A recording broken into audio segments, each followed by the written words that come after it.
ముఖ్యమంత్రి అలాగే కూటమి ప్రభుత్వం అందరూ కలిసి ఈ 100 రోజుల్లో చేయడానికి ఉపాధ్యాయ పోస్టులు భర్తీ చేయడానికి ఈ మనం గత 3 నెలలుగా అందుకుంటున్నాం కాబట్టి మనందరం చూస్తూనే ఉన్నాము.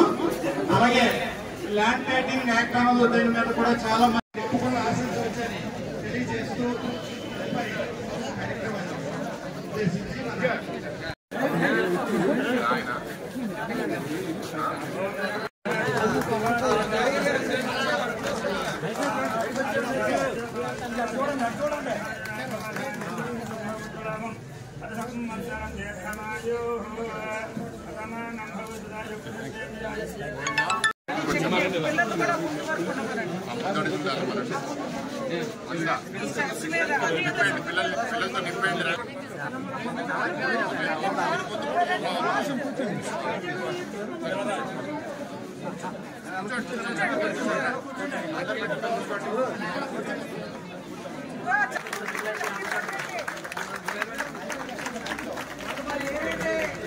వరదల్లో అనేక మంది ఆస్తి నష్టం సహకరించుకోవాలని ప్రభుత్వానికి తోడుండాలని మరొకసారి మహేష్ గారిని మనస్ఫూర్తిగా అభినందిస్తూ నమస్కరిస్తున్నాను.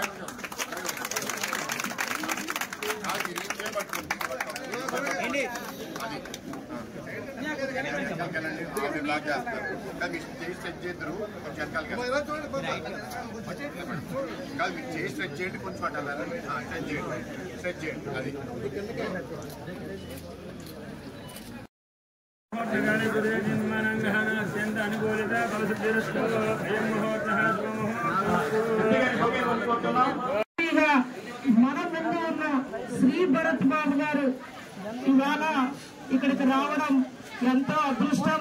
వారు గెలిచిన తర్వాత మొదటి స్వామివారి నాన్న ఈ మూలకెళ్తే పుణ్యగిరి దేవాలయం ఉంది, శివాలయం చాలా ప్రసిద్ధి.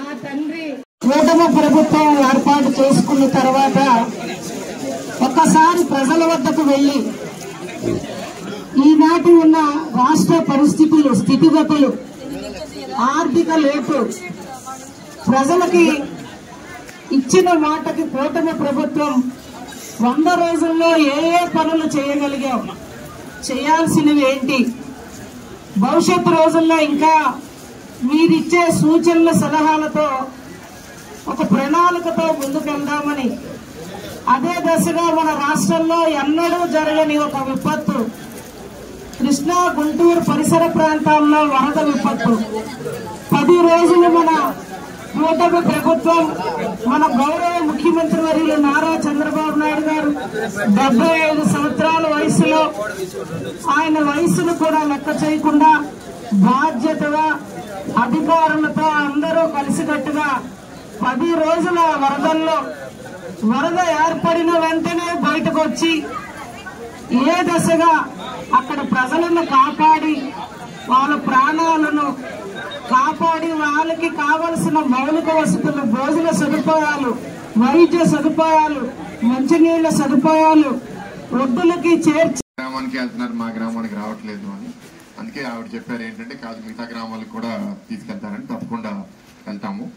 ఇప్పుడు ఇవాళ ఈ ప్రభుత్వం, కూటమి ప్రభుత్వం 100 రోజులు పూర్తి చేయడం సందర్భంగా ఇది మంచి ప్రభుత్వం అనే కార్యక్రమం పేరుతో ఇవాళ 20వ తారీఖు నుంచి ఎస్కోట నియోజకవర్గం పుణ్యగిరి గ్రామంలో ఫస్ట్ ప్రోగ్రాంలో పాల్గొనడం జరిగింది.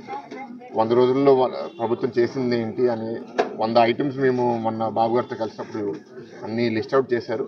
కానీ ప్రధానంగా 6 సమస్యల గురించి ఇక్కడ మాట్లాడడం జరిగింది.